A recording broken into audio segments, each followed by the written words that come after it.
Assalamualaikum warahmatullahi wabarakatuh.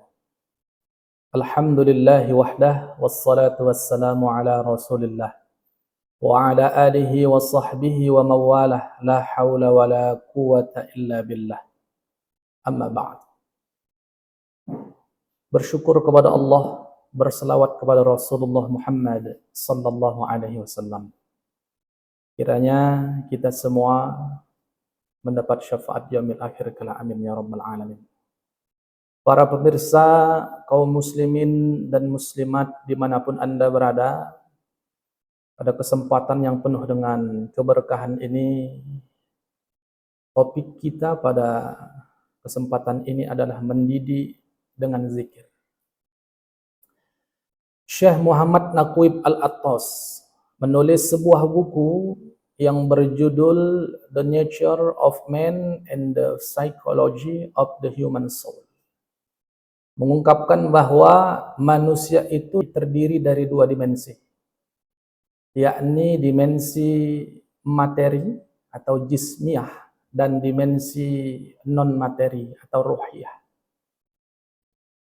Baik dimensi jismiyah maupun dimensi ruhiyah ini membutuhkan yang namanya pendidikan.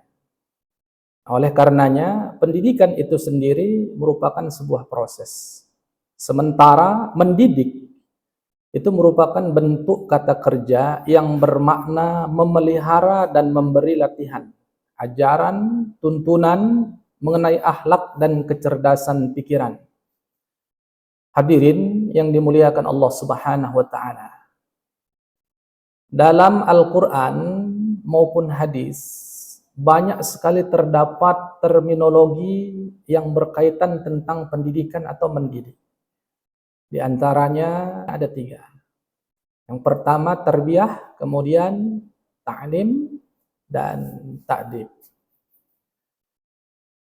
Terkait dengan 3 terminologi ini, beberapa pakar berpendapat, di antaranya Syekh Ibrahim Anis, Abdurrahman An-Nahlawi, bahkan pakar yang berasal dari Indonesia sekalipun, Profesor Dr. Muhammad Quraisy Shihab. Beliau mengatakan dalam surah Al-Fatihah ada kata Rabb dalam kalimat Alhamdulillahi Rabbil Alamin. Beliau mengatakan bahwa kata Rabb dalam kalimat ini bermakna murabbi, yang berarti pendidik atau pemelihara. Oleh karenanya, ketiga pakar ini memiliki kesimpulan yang hampir sama bahwa tarbiyah itu meliputi yang pertama tarbiyah khalqiyah atau pendidikan fisikal. Kemudian tarbiyah ruhiyah, yakni pendidikan ruh. Dan yang ketiga tarbiyah syar'iyah ta'limiyah, pemeliharaan syariat dan pengajaran. Untuk terminologi ta'lim itu sendiri, ta'lim ini bermakna mengajar atau mendidik. Syekh Muhammad Rashid Ridho, salah satu pakar yang berasal dari Mesir, mengungkapkan bahwa ta'lim itu bermakna proses transmisi ilmu pengetahuan pada jiwa individu tanpa adanya batasan dan ketentuan tertentu. Beliau bahkan mengatakan ta'lim ini sifatnya berulang-ulang. Artinya apa? Beliau mengungkap bahwa sebagaimana Rasulullah SAW itu tidak hanya sekadar membuat sahabat bisa membaca apa yang tertulis, melainkan Rasul itu mengajarkan agar para sahabat itu bisa membaca disertai dengan renungan, membaca disertai dengan pemahaman, membaca disertai dengan pengertian, tanggung jawab dan amanah, serta tercermin dalam perbuatan, dalam konteks kehidupan sehari-hari. Karenanya, hadirin yang dimuliakan Allah, ta'lim bermakna proses menanamkan ilmu ke dalam diri seseorang sehingga berpengaruh terhadap akal, jiwa, dan perbuatan.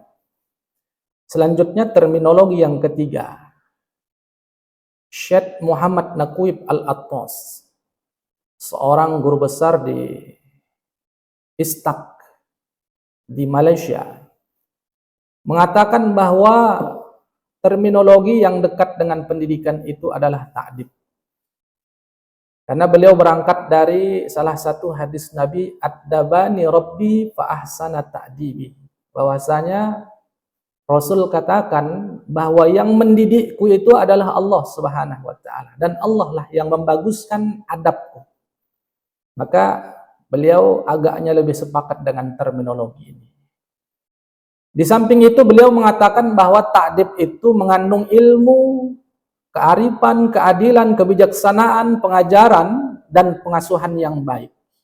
Nah, oleh karenanya terlepas dari perbedaan pendapat dari tiga terminologi ini, yang pasti adalah bahwa pendidikan itu mestilah meliputi tarbiyah jismiyah, fisik, dan tarbiyah ruhiyah, yakni ruh.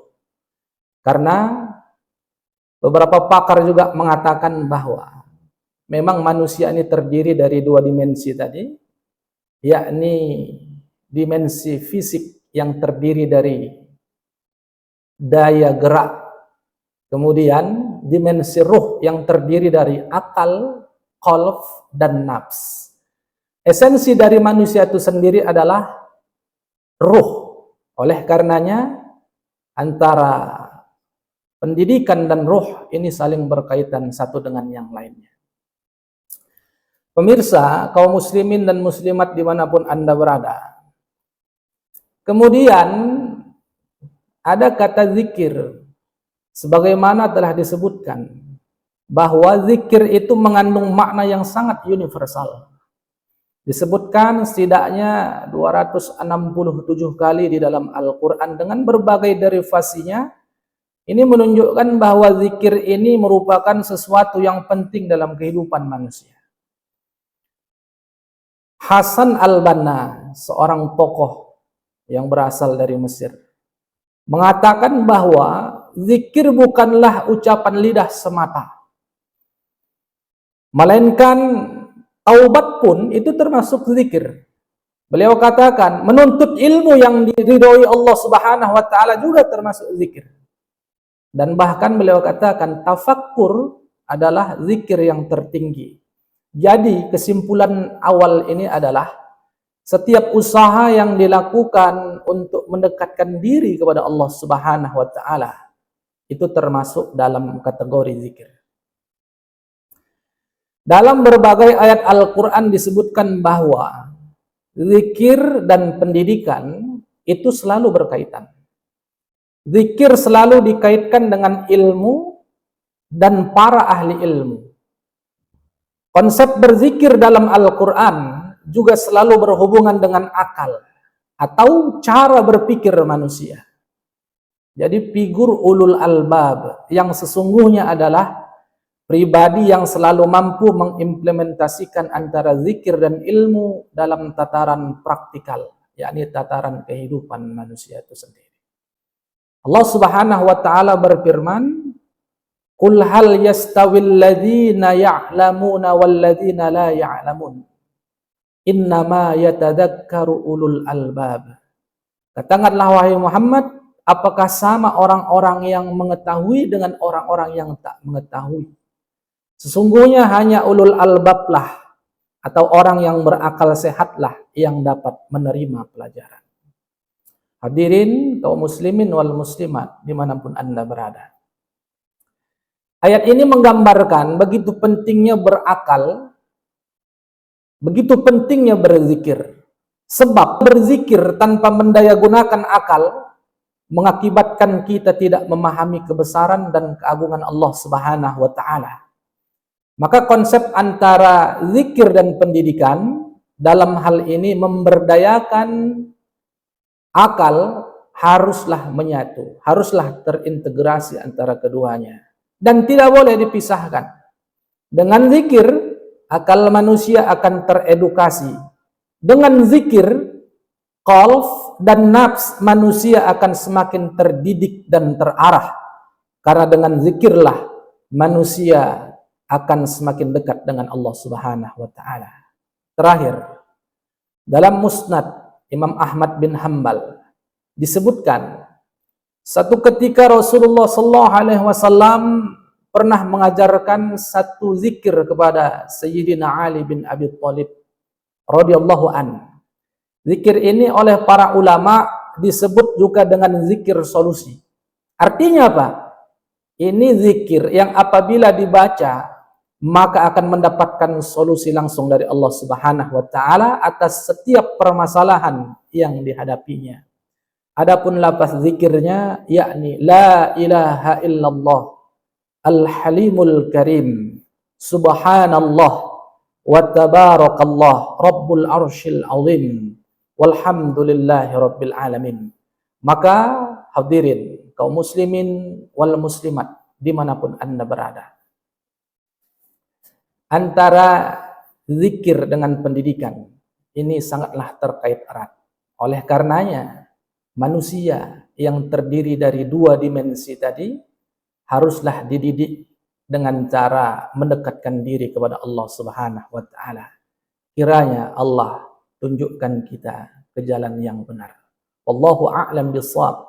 Assalamualaikum warahmatullahi wabarakatuh.